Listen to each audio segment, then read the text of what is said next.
I've always thought of my beach house in Newport as my sanctuary, my one stubborn piece of peace in a world that often feels like it's falling apart. It's a modest, cedar-shingled place with wide windows facing the Pacific, a wraparound porch, and wind chimes that sing even in the gentlest breeze. My late husband, David, and I bought it 15 years ago when we were still dreaming of retirement trips and lazy Sunday mornings by the water. Since David passed away 3 years ago, the house has been my anchor. Whenever work at the high school became too suffocating, or the loneliness of an empty home in Portland pressed too heavily on my chest, I'd load up my Subaru, drive the 2 hours down Highway 20, and let the salt air remind me that life still had texture. So when I turned onto the narrow lane that leads to my place that Friday afternoon, I was already picturing the weekend ahead, reading on the porch, maybe painting in the sunroom, and, if the weather cooperated, walking the beach until my calves ached. My thermos of coffee sat warm in the cup holder, and the back seat held my weekend bag and a small cooler of groceries. I was humming along to an old Carole King CD when I caught sight of something that made my stomach tighten. There were 2 unfamiliar cars in my gravel driveway. Not visitors' cars.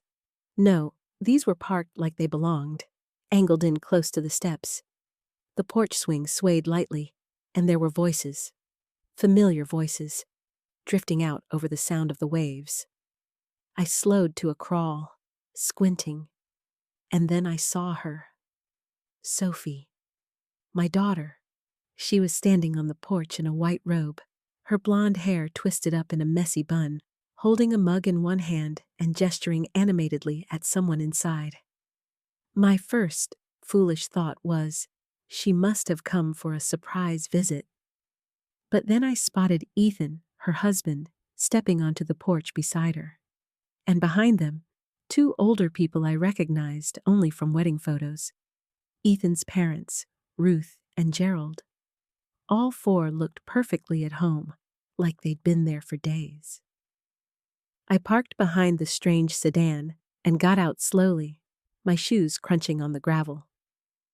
Sophie noticed me and froze for a fraction of a second before her expression hardened into something I'd never seen directed at me. "Mom?" she said flatly, as if she'd been caught mid-conversation she didn't want overheard. "Hi, honey," I said cautiously, glancing past her toward the living room. "What's going on? Why are—" "You can't stay here this weekend," she cut in, her tone as brisk as the ocean wind. "We're using the house." I blinked, sure I'd misunderstood. "We? You didn't tell me you were coming?" "I didn't think I had to," she replied, setting her mug down on the porch railing. Ethan's parents needed a break, and it's just easier for them to be here. They're thinking of moving somewhere with cleaner air, and this gives them a chance to see if coastal living suits them. "That's nice," I said slowly, trying to process her words. "But this is my house, Sophie. You can't just—" "We were here first," she interrupted. "It's only fair. You can come another time." I laughed once, short, sharp, humorless. "Fair? I drove 2 hours for this weekend. I have every right—" "Mom?" Her voice was sharp now, like I was an unruly student she needed to discipline. "You're making a scene. Please just go home. You'll only be in the way." "In the way?" The phrase landed like a stone in my gut. This was the same porch where David had proposed repainting the trim himself to save money. The same living room where Sophie used to curl up on the couch with me, watching Saturday morning cartoons. Ruth and Gerald stood awkwardly behind her, exchanging polite but uncomfortable smiles. Ethan avoided my gaze entirely. I glanced at my watch, as if time mattered in this absurd moment. "Sophie, you didn't even ask me. You didn't call. You just decided—" She crossed her arms. "I didn't think I needed your permission." Something in me wavered. For years since David's death, I'd given her so much leeway. excusing sharp words, indulging impulsive choices, telling myself grief made people clumsy with each other. But this wasn't clumsiness. This was entitlement. I took a step back, feeling the cool metal of my car key in my palm. "Fine," I said, each letter tasting like rust. "You can have your weekend." Her shoulders relaxed, like she'd won something. "Thank you. Next time, maybe just check in before you come." Check in before coming to my own property. I turned, walking slowly back to the car. My feet felt heavy, each step crunching louder than the last. As I opened the driver's side door, I looked over my shoulder one last time. Sophie had already turned back toward Ruth, smiling again, gesturing at the ocean view like she was showing off a real estate listing. I got in, started the engine, and backed down the drive. The Pacific glittered in the distance, indifferent to human squabbles. In the rearview mirror, the porch grew smaller and smaller until it disappeared entirely. The drive back to Portland was a blur. The radio played, but I couldn't tell you a single song. I only knew that something fundamental had shifted. My daughter had just evicted me from my own home, and I'd let her. By Monday evening, the humiliation still sat in my chest like a lead weight. The weekend had passed in a haze. Saturday, I tried to distract myself by organizing my pantry. Sunday, I made soup and watched reruns on TV without absorbing a single plot. Every time my phone lit up, I half expected Sophie to call, to say she'd overstepped, to offer some kind of apology. When the call finally came, it wasn't anything like that. I was grading essays at the kitchen table, a mug of lukewarm tea beside me, when my phone buzzed. "Sophie." I swallowed once and answered. "Mom," she began, her tone clipped and businesslike. "I need you to listen carefully." The words were so cold, I almost laughed. "All right, I'm listening." "Ethan and I have decided," she said, "that the Newport house is now going to be for his parents, permanently. It's the right thing to do, and I'm asking you not to fight me on this." I blinked, stunned into silence. "I'm sorry? What?" "His parents are in a tough spot," she continued, as if this explained everything. "Their lease is ending, rents are ridiculous, and they deserve a comfortable place to live. You hardly go there anyway, and it's too much for you to maintain." My hand gripped the phone tighter. "Sophie, that's my house. I bought it with your father. It's not a spare coat we can just hand over." "You're being selfish," she shot back. "After everything Ethan and I have done for you since Dad died." I actually barked out a laugh at that. "Everything you've done for me?" "Sophie, I paid off your student loans. I covered the down payment on your first condo. I've been helping with your car payments for the last year." "That's what parents do," she said sharply. "And honestly, Mom, you're living alone. What do you need with a 3-bedroom beach house?" Her words sank into me like ice water. Living alone was just another way of saying you're irrelevant now. David's absence still carved a hollow in my life, but I never imagined my daughter would weaponize that loneliness against me. "Sophie, those are strangers to me," I said, my voice steadier than I felt. "Ethan's parents are not my responsibility. They're family now," she countered, "and they'll actually appreciate the place." There was a pause, long enough that I could hear my own breathing. "No," I said finally. Silence. Then, "What did you just say?" "I said no. You're not giving my house away." Her voice sharpened, slicing through the air. "You can't say no to me. That house is wasted on you." I took a breath, feeling something harden inside me, a fragment of the steel that had carried me through David's illness and the years after. "Sophie, you don't have the right to make that decision." Her tone turned mocking. "Mom would be ashamed of you." It was a low blow, and we both knew it. I pictured David, steady, principled, raising one eyebrow at the sheer audacity of our daughter's words. Your father, I said quietly, would be horrified at what you're doing. Her gasp was audible, sharp in my ear. How dare you? I hung up.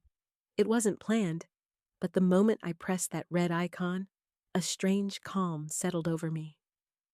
I sat there in the quiet kitchen, the ticking of the wall clock suddenly loud. For the first time in years, I'd refused her outright. The phone rang again almost immediately. I turned it face down on the table and let it buzz until it stopped. That night, I didn't sleep much. I sat in my armchair, staring out the window at the dark street, replaying every choice I'd made in the last 3 years. I saw myself bending over backwards to accommodate every request, telling myself it was love. I saw how each yes had chipped away at my self-respect until I barely recognized the woman I used to be. By morning, something had shifted. The grief was still there, but it had company now. Resolve. I made coffee, opened my laptop, and began looking up Oregon property law. My years of handling our household finances meant I knew where the deed was, what my insurance covered, even the tax ID for the house. I pulled them out from the file cabinet, laying them neatly on the dining table. An hour later, I called a number I hadn't dialed in years. Grace Miller, came the warm, clipped voice on the other end. Grace, it's Clara Bennett. I think I need your help. Grace's office smelled faintly of lemon polish and fresh paper, the kind of scent that makes you feel both welcome and slightly on guard. She'd been my lawyer once before, years ago, when David and I were buying a small rental property. She had this unflappable way of speaking that made you feel like whatever storm you were in, she'd already charted the safest path out. Clara, she said warmly as I stepped into her office. It's been a while. Sit down. Tell me what's going on. I lowered myself into the leather chair opposite her desk, smoothing the front of my cardigan. It's Sophie, I began. She's decided my beach house is hers to give away? Grace's eyebrows lifted, but she didn't interrupt. I explained everything, the weekend ambush, the phone call, the words I couldn't unhear. When I was done, she tapped her pen against a yellow legal pad. The deed is solely in your name? Yes, David and I bought it outright 15 years ago. No mortgage, no liens. She nodded. That's good. It means your daughter has zero legal claim, regardless of her marital connections. But family disputes like this can get ugly, and they're not always fought in court. Sometimes the battlefield is emotional. I exhaled, the truth of that sinking in. I've spent the last 3 years trying to keep the peace. I've said yes to everything she's asked for since David died. I think she's learned I won't say no. Grace's gaze was steady. Then it's time you prove her wrong. We can put the property into a protective structure, a trust or an LLC, something that makes it very difficult for anyone to pressure you into transferring it. But the key here isn't just the legal protection, Clara. It's the message. I knew what she meant. No more giving in, no more treating surrender like love. What would you recommend? I asked. She flipped to a fresh page. We start with a thorough documentation review. Deed, title, insurance, any correspondence about the property. Then we add a protective layer. Given your situation, I'd also suggest making a record of every conversation where Sophie pressures you. Dates, times, what was said. My pen was already in hand, scribbling notes. She's planning to bring her in-laws to look at the house this weekend. Grace's lips thinned. Then we need to act before they even set foot inside. Her decisiveness was contagious. As I drove home, my mind was already clicking into project mode. The same mode David and I used to tackle big renovations or organize fundraisers. Identify the goal, gather the tools, execute. But this wasn't just about a house anymore. It was about reclaiming the part of me I'd misplaced in the fog of grief. Back home, I pulled out an old shoebox from the closet, the one where I'd kept copies of checks, receipts, and bank transfers for the last decade. I spread them across the dining table like crime scene evidence. There it was, in black and white. $18,500 for Sophie's graduate school tuition. $12,000 for their honeymoon when Ethan's job fell through. $7,200 for emergency car repairs that turned into a down payment on a brand new SUV. $5,000 to cover their moving expenses when they decided their last apartment was too cramped. Each time, I'd told myself it was just what a mother does. Each time, she'd thanked me less and asked for more. By the time the clock chimed noon, the table looked like a timeline of my own capitulation, and right in the middle of it was the deed to my Newport house, a rectangle of paper that until now I'd taken for granted as mine beyond question. That night, as rain tapped against the windows, I sat with a mug of chamomile tea and let my mind wander through every conversation I'd had with Sophie since David died. The pattern was painfully clear. Her requests grew bolder, my boundaries thinner. What started as helping her adjust had turned into financing her lifestyle, and now she wanted my home. I thought about David, about how he'd been the steady line in our family, the one who'd say, "No, Sophie, we can't afford that right now," without a flicker of guilt. I'd always been the softer one, the mediator. After his funeral, that softness had become something else entirely, a weakness she'd learned to navigate like a familiar road. But maybe I could learn from him now. The next morning, I woke with a plan forming in the back of my mind. Not just a legal plan with Grace, but something more tactical. If Sophie and Ethan wanted to play this like a takeover, then I could make the ground a lot less comfortable under their feet, and I knew just who could help me. Lucas lived 2 houses down from my place in Newport. He was in his early 40s, worked in event production, light shows, sound design, elaborate stage setups for concerts. David used to call him the Wizard because he could make a bare room look like the inside of a spaceship in an afternoon. I hadn't seen him in a few months, but I remembered the last time we'd spoken. He'd mentioned having a slow summer ahead. Maybe he'd be interested in a creative project. I picked up my phone, my thumb hovering over his contact. A slow smile spread across my face. If Sophie thought she could waltz into my house and hand it over like a party favor, she was about to find out her mother still knew how to throw one hell of a party. Only this one wouldn't be for her. By Thursday morning, the rain in Portland had tapered into that misty drizzle that makes everything smell like cedar and coffee.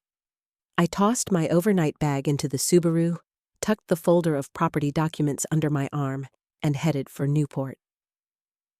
The drive felt different this time. Not a retreat, but a mission. Lucas's place was easy to spot from the road, an old A-frame with a permanent work-in-progress look, half of it painted slate gray, the other half still wearing weathered shingles.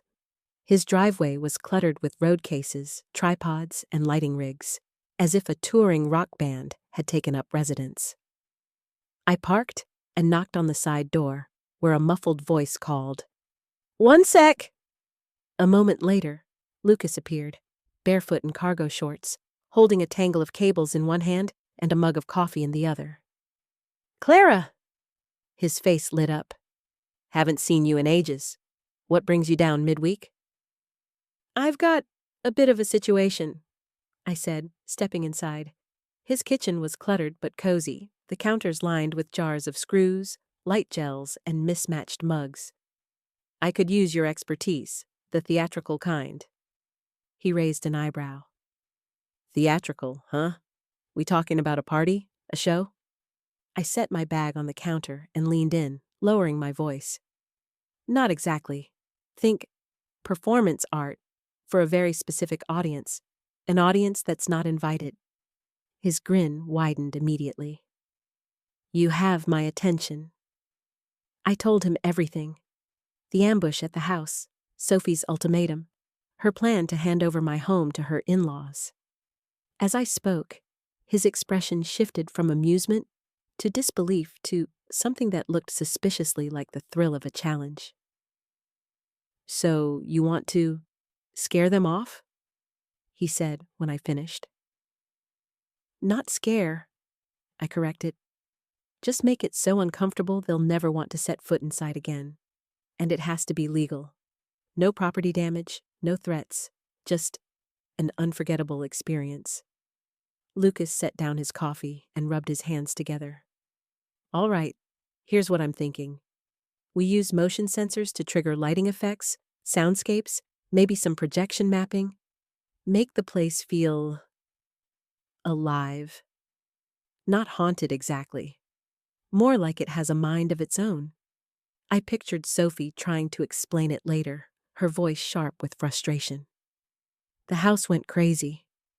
The thought made my lips twitch. What about water? I asked. The sprinklers, faucets? Oh, we can absolutely work that in, Lucas said. I've got controllers that can open and close valves remotely. You want the kitchen sink to erupt when they walk in? Done. Within an hour, we were loading gear into his van. Crates of LED strips, compact projectors, wireless speakers the size of soda cans, and boxes of small black sensors that looked like smoke alarms. He also had a portable control board that could sync everything through an app on my phone. We caravanned to my place, the smell of sea air growing stronger as we wound through the last few blocks. Pulling into the driveway, I felt that familiar tug in my chest. The one that always came when I saw the porch and the chimes swaying gently in the wind. This time, though, the tug was joined by something else, a spark of anticipation. Inside, Lucas walked through each room like a stage director, noting corners, power outlets, and sightlines. We'll put a motion sensor here in the entry, he said, pointing to the top of the doorframe. Lights in the living room will strobe red and white. Then, 5 seconds later, the audio kicks in. What kind of audio? I asked. Depends. Do you want it eerie or commanding? I thought about it. Commanding. Something that sounds official. He grinned. Easy. I've got a voice pack that can sound like a security system warning. We can layer in some low-frequency hum underneath. It gets in your chest, makes you uneasy. For the next few hours, we worked side by side. I held ladders while he mounted lights, passed him tools, and learned just enough to operate the control app. The living room projector was set to cast faint, shifting shadows across the walls, shapes that would move even when no one else did. The bathroom lights were programmed to flicker in sync with the sound of footsteps on the ceiling. And the kitchen?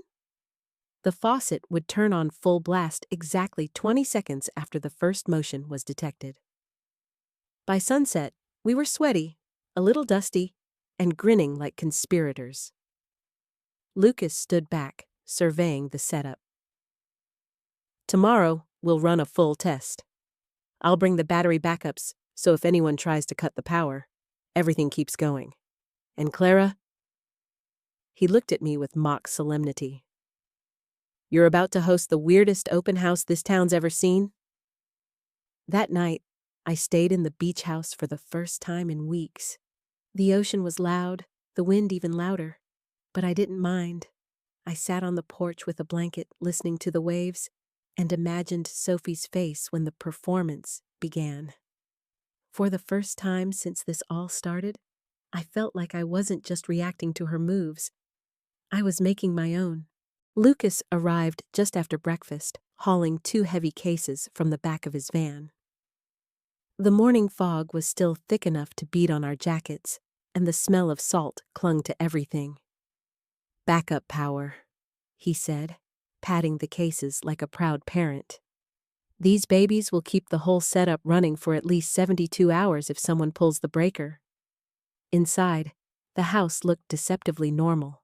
Sunlight spilling across the hardwood floors, the faint hum of the fridge in the kitchen. But tucked behind the furniture, under rugs, and along baseboards, were the seeds of our little masterpiece. Motion sensors no bigger than matchboxes, discrete speaker grills that could pass for air vents, tiny projectors mounted high enough to be invisible unless you knew where to look. Lucas got to work right away, connecting the battery backups to a central control hub in the pantry. "It's all routed through the app now," he explained, handing me my phone. "You'll see a map of the house. Each room's got its own trigger sequence, but you can also set them off manually if you want to. Emphasize a point." I scrolled through the interface. The living room icon flashed red when I waved my hand in front of a sensor. A second later, a deep synthetic voice filled the space. "Alert! Unauthorized entry detected." The LED strips along the crown molding began to strobe, washing the walls in alternating red and white light. It was startling even when I knew it was coming. I could only imagine the effect on someone who didn't. "Now the kitchen," Lucas prompted. He led me through the archway, and as soon as my foot hit the tile, the faucet burst to life, water splashing into the empty sink. Another speaker chimed in. "Please vacate the premises immediately." We moved to the hallway next, where a projector cast a shifting silhouette onto the far wall, something vaguely human but distorted, as though the person was just out of sight. The low hum from the speakers made the hairs on my arms lift. "Subtle, but it gets under your skin," Lucas said, clearly pleased. "You don't want to give them just one big jolt. You want to keep them off balance, make them wonder what's coming next." We spent the next 2 hours fine-tuning the timing. In the upstairs bedroom, the lights would pulse in sync with a recording of slow, deliberate footsteps. The bathroom mirror was framed with a hidden LED strip that would flare bright white, as if someone had just taken a flash photo. And in the guest room, where I suspected Ethan's parents would end up, the nightstand lamp would turn itself on and off at random intervals, accompanied by faint whispers in a language no one could quite place. "All right," Lucas said finally, wiping his hands on his jeans. "You ready for a full run-through?" I nodded. We started outside, just as Sophie's in-laws would. The moment the front door opened, the entryway lights surged to life, followed by that authoritative voice announcing the trespass warning. We walked into the living room, strobe, projections, water in the kitchen, all layered with a steady escalation in volume. "Keep moving," Lucas urged. "If they stop, they'll think it's over. You want them to learn it gets worse the longer they stay." Upstairs, the footsteps began. The low hum rose to a vibrating thrum that seemed to settle in my chest. The shadows followed us from wall to wall. And then, just as I reached for the bathroom door, the mirror flared bright enough to make me flinch. It was effective. Too effective, maybe. My pulse was racing, and I caught myself glancing over my shoulder, even though I knew Lucas was right behind me. We returned to the living room, where the system was still in full swing. I tapped my phone, and the chaos stopped instantly. The sudden silence was almost as unnerving as the noise had been. Lucas grinned. "Perfect. You've got shock, disorientation, and that lingering sense of, what the hell just happened? That's the trifecta." I couldn't help smiling back. "They won't last an hour in here." We packed up some of the extra gear, but most of it stayed in place, hidden in plain sight. Lucas promised to be on call all weekend in case I needed adjustments. Before he left, he stood in the doorway, looking out at the ocean. "You know," he said, There's an art to making people leave without laying a finger on them. You're going to nail it. After he drove off, I walked through the house alone, touching the familiar things. David's old armchair, the ceramic bowl we bought from that street fair in Astoria, the bookshelf we built together. This was still my home, and for the first time since Sophie's phone call, I felt sure it was going to stay that way. Saturday dawned crisp and bright, the kind of coastal morning that made the water look like hammered silver. I'd been awake since before sunrise, pacing the living room with my coffee mug, checking the app every few minutes. All systems were armed. The sensors were primed. Lucas had texted at 7:03 a.m. "Everything's green. You're ready." From my seat at the kitchen table, I could see the front walkway on the app's live feed. At 10:14 a.m., a dark blue SUV turned onto the gravel drive. It rolled to a stop with the kind of confidence only someone who thinks they belong would have. First out was Sophie, sunglasses perched on her head, hair blown out like she was arriving for a magazine shoot. She stretched, glanced at the porch, then motioned toward the back seat. Ethan climbed out from the driver's side.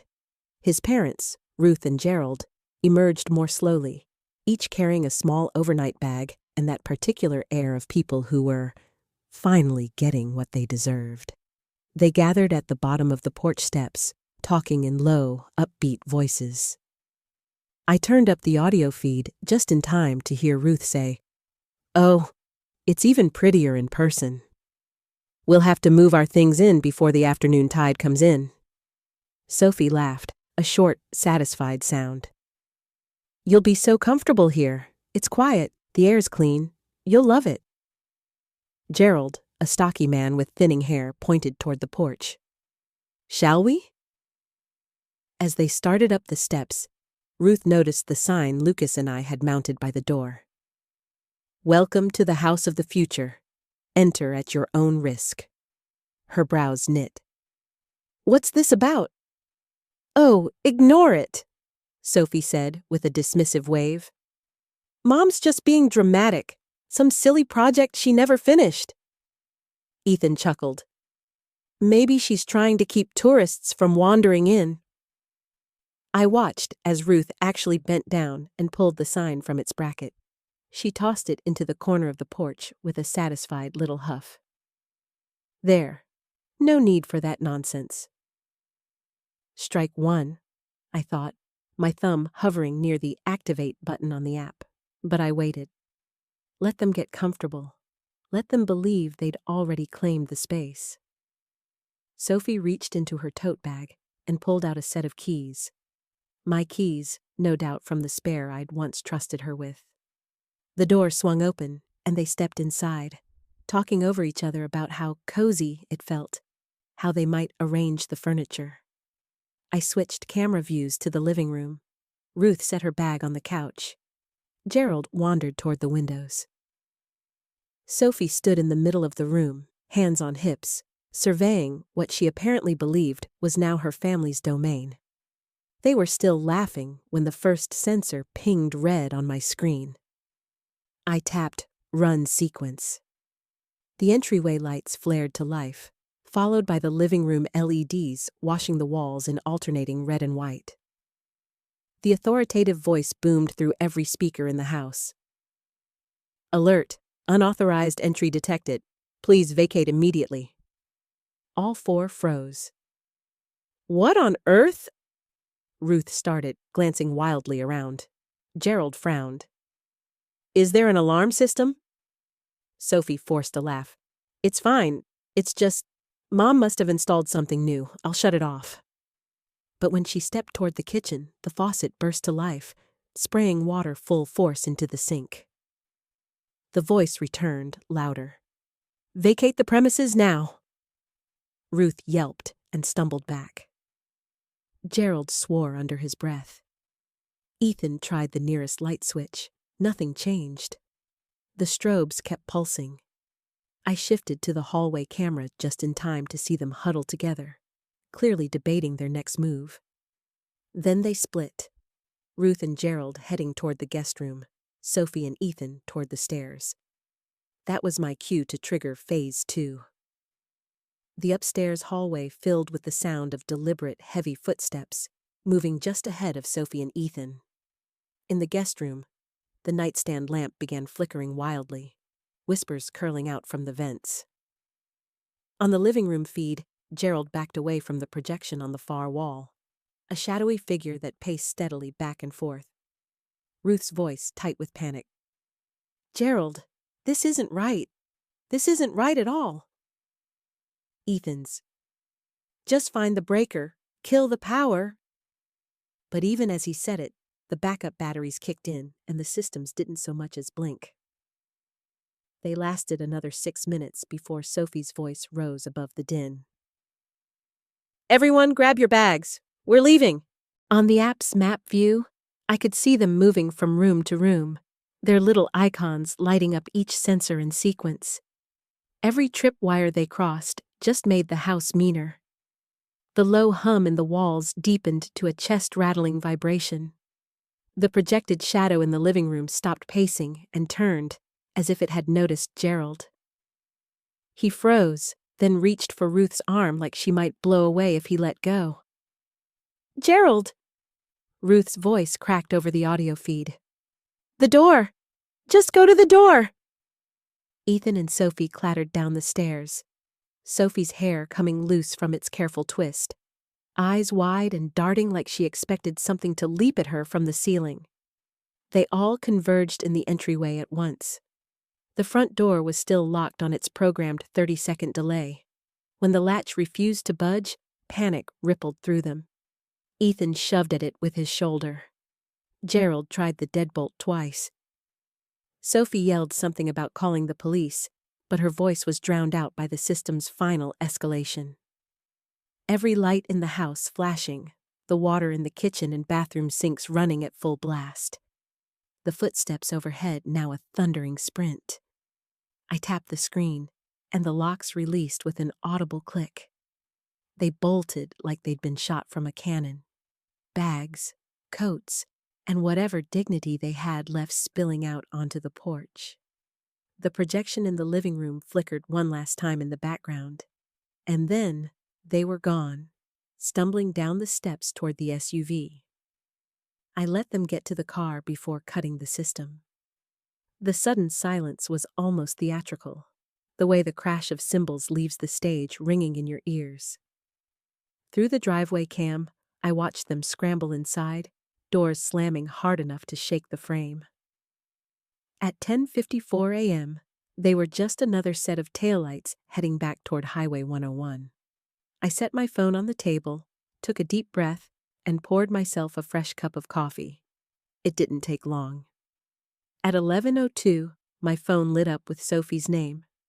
I let it ring twice before answering. "Good morning," I said in the warmest voice I could muster. "What did you do, Mom?" The words came out ragged, pitched too high. "What the hell was that?" I frowned, as if puzzled. "What was what?" "The house," she snapped. "The lights, the water, there were voices telling us to get out. You can't tell me that was some kind of accident?" I leaned back in my chair, cradling the mug in both hands. "That sounds terrifying. Did you call someone?" "We called the police." Her voice cracked. "They came out, looked around, said everything seemed fine. They told us it must have been a malfunction." "Well, that's a relief," I said lightly. "At least it wasn't anything dangerous." She made a sound halfway between a laugh and a scream. "Don't do that. Don't act like you don't know exactly what I'm talking about." "Sophie, I've been in Portland all morning. How would I even cause something like that from here? You know I can barely work the DVR." Silence for a beat, just her breathing. Then, "It's not funny. You traumatized Ethan's parents." I bit back the smile tugging at my mouth. "I'm sorry they had a bad time. Maybe the house just didn't like strangers." "That's insane." "Is it?" I let the question hang. "Some places have personality, boundaries. You barge in without asking, they push back. Her inhale was sharp enough to catch on the line. "You're sick," she said finally, "and you're never going to get away with this." "Get away with what?" I asked, all honey. "A police-certified malfunction? You think you're so clever." "No," I said, sipping my coffee. "Just prepared." Her voice dropped into a low, furious whisper. "We're never coming back. You can keep your precious house." "That's probably for the best," I said.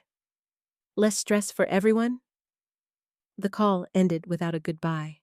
I stared at the screen for a moment, then tapped it dark. The house was still armed, the cameras still rolling, but I knew they wouldn't be back anytime soon. Not after that. For the first time in weeks, I felt a lightness in my chest that wasn't just the relief of keeping what was mine. It was the relief of knowing I'd finally stood my ground and made it stick. Sunday passed in blissful quiet. No calls, no texts. I sat on the porch that evening with a blanket over my knees, watching gulls drift above the water, the last streaks of daylight fading to gray. But by Monday morning, the cameras told me they weren't done trying. At 9:46 a.m., the driveway feed lit up with movement. A white panel van rolled in, the kind with a magnetic sign on the door. Bayfront Locksmith and Security. Behind it came the same blue SUV from 2 days ago. Ethan climbed out first, wearing a determined scowl and a hoodie pulled tight against the wind. He walked around to greet the locksmith, a lean, middle-aged man with a tool bag slung over his shoulder. They shook hands, then headed straight for my front door. I tapped the mic on the entryway camera just to listen.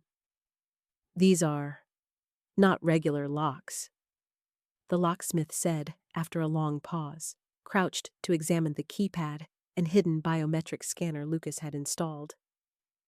"This is integrated smart security, proprietary system, multiple redundancies." Ethan's voice was tight. "But you can still change them, right?" The locksmith straightened, brushing dust from his knees. "Not without reprogramming the entire network. Whoever set this up knew what they were doing. If I force it, I'll trigger every failsafe in the system. It'll probably lock down for days." I smiled into my coffee. "Nice work, Lucas." "Can't you just drill it?" Ethan pressed. "I could," the locksmith said slowly. "But the system is likely connected to sensors throughout the house. You'd risk damaging more than you fix. Honestly, sir, you need a specialist. Someone who understands this exact setup." "There's no one else," Ethan muttered. "Just never mind." The locksmith packed up his tools with the quiet efficiency of a man who knew when to leave trouble behind. They spoke a few more words I couldn't catch, then he got in his van and drove away, leaving Ethan standing in the wind with his hands shoved deep in his hoodie pocket. He lingered another minute, glaring at the door as if he could will it to open. Then he stalked back to the SUV and pulled away without looking back. I switched off the feed and let out a breath I didn't realize I'd been holding. They were still trying to treat this like a problem they could solve with a service call. They hadn't realized yet that the problem wasn't the locks. It was me. I knew the next step before they even thought of it. Desperation makes people predictable. If they couldn't take the house quietly, they'd try confrontation. It would be that night. I could feel it. So I went back to Portland that afternoon, stopping at my favorite bakery on the way for a loaf of sourdough and a bottle of good olive oil. If Sophie and Ethan were going to show up breathing fire, I might as well have something comforting to slice afterward. By the time I got home, the sky had turned the color of bruised steel. I put the bread on the counter, lit a candle in the kitchen, and waited. The phone stayed silent, but I didn't need a warning. At exactly 8:03 p.m., headlights swept across my front windows. Doors slammed. Then the hard, rapid knock of someone not here for pleasantries. I opened the door, to see Sophie standing in the porch light, jaw clenched, eyes glittering with anger. Ethan was a shadow at her shoulder, his fists jammed into his jacket pockets. "We need to talk," she said without preamble. I stepped aside, letting them in. "Of course. Come in." If they wanted a final showdown, I was ready. They stepped inside like they owned the place, Ethan hanging back with his shoulders squared, Sophie striding straight into the kitchen. She didn't bother to take off her coat. Her bag slid off her arm and thudded onto the table. "You've gone too far," she said, planting her hands on the back of a chair. "This little stunt of yours, traumatizing Ethan's parents, that ends now." I leaned against the counter, keeping my voice even. "It ended the moment you decided my house was yours to give away." "It was the right thing to do," she shot back. "You don't even use it that much." "That's not the point," I said. "It's mine. You don't get to decide who lives there." Ethan shifted his weight. "You're being unreasonable, Clara. You're old. You live alone. Why hang on to a property that could help family?" I looked at him steadily. "Funny, I don't remember either of you considering me family when you tried to evict me from it." Sophie's cheeks flushed. "We didn't evict you. We just—" "You told me to leave my own home because you were there first," I said. "That's eviction, Sophie." She pressed her lips together, then leaned forward. "Fine. You want to play word games? Here's the deal. Sign it over. Let Ethan's parents move in, or you can forget about being part of my life." There it was, the threat I'd been expecting. Cold, blunt, designed to hurt. I tilted my head. "Is that supposed to scare me?" Her eyes widened for just a second before narrowing again. "You'll never meet your grandkids. You'll be alone, Mom. Completely alone." There was a time those words would have gutted me. The first year after David died, I'd have done anything to keep Sophie close. But 3 years and a mountain of manipulation later, I felt only a deep, calm certainty. "You already left me alone the day you decided I was a resource instead of a parent," I said. Ethan stepped forward. "We'll take you to court. We'll claim harassment, emotional distress." "Based on what?" I asked. "A police report that says there was a technical malfunction? Good luck." Sophie's voice sharpened into a near shout. "We have friends, Mom. People who will take our side. We'll ruin your reputation." I let the silence stretch for a moment, then smiled. Small, controlled. "You've already done me a favor." Her brow furrowed. "What?" "You've shown me exactly who you are, and you've given me every reason to protect myself from you." Something in my tone must have gotten through, because she straightened slowly, almost like she'd felt a draft. "What does that mean?" "It means tomorrow morning," I said. "You'll find out." She glanced at Ethan, then back at me. "We're leaving," she announced, snatching up her bag. "But this conversation isn't over." "Yes," I said softly, following them to the door. "It is." They walked out into the cold, their figures swallowed by the dark. I closed the door and leaned against it for a moment, the quiet wrapping around me like a quilt. Tomorrow was the real endgame, and they didn't even know they'd already lost. The next morning, I dressed like I was going to church on Easter Sunday. Navy wool dress, pearl earrings, the scarf David bought me in Florence. Not because I needed to impress anyone, but because I wanted Sophie to see, from the first moment, that I was unshaken. Bradley Walsh's notary office was downtown, tucked between a florist and a bank. I'd known Bradley for nearly 20 years. He'd handled everything from our will to David's business permits. He was the kind of man who valued precision, and he had a front-row seat for what I was about to do. When I arrived at 9:50, Bradley was already arranging a neat stack of documents on the polished oak conference table. Morning, Clara, he said, sliding his reading glasses into place. They confirmed they'll be here at 10 sharp. Of course they did, I said, settling into my seat. At exactly 10 south, the door opened, and in swept Sophie, followed by Ethan, then Ruth and Gerald. Sophie's chin was high, her coat flaring behind her like she'd stepped into a courtroom prepared to win. She took the seat directly across from me, placing her phone face down on the table. All right, she said. Let's resolve this.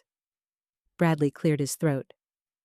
Good morning. Before we begin, there's something Mrs. Bennet would like me to explain. Sophie rolled her eyes. Fine. Explain. Bradley opened the top folder, his voice smooth and professional. As of Monday morning, Clara Bennet is no longer the legal owner of the Newport property. The deed has been transferred to the Pacific Women's Arts and Shelter Foundation, a registered nonprofit. The words hit like a dropped glass. Sophie's face flushed crimson. What? Ethan leaned forward. You're kidding. Bradley shook his head. The transfer is complete and irreversible. Mrs. Bennet has retained a life estate, which means she may use the property for the rest of her life. Upon her passing, the foundation will assume full possession. Ruth's mouth fell open. So, we get nothing? That is correct, Bradley said. Sophie turned on me, voice sharp enough to cut the air. You had no right. I folded my hands in my lap. I had every right. It was mine to give, and I decided to give it to a cause that will actually appreciate it. You did this to spite us, she snapped. I met her gaze steadily. No, I did it to protect myself. Ethan scoffed. This is insane. We made plans. That was your first mistake, I said.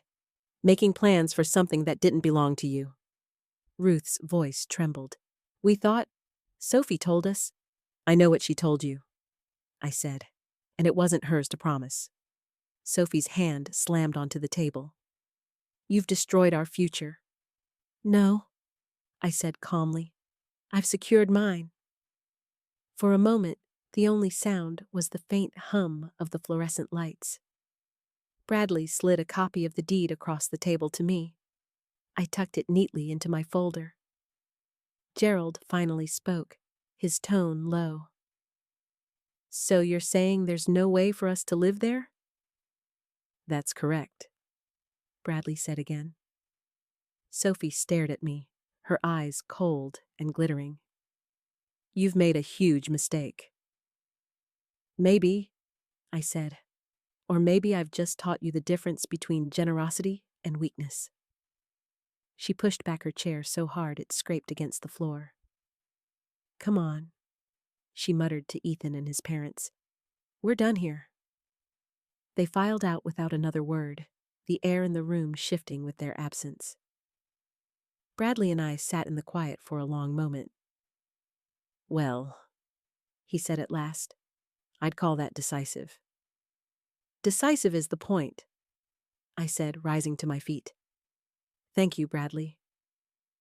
As I stepped out into the crisp morning air, I felt lighter than I had in months.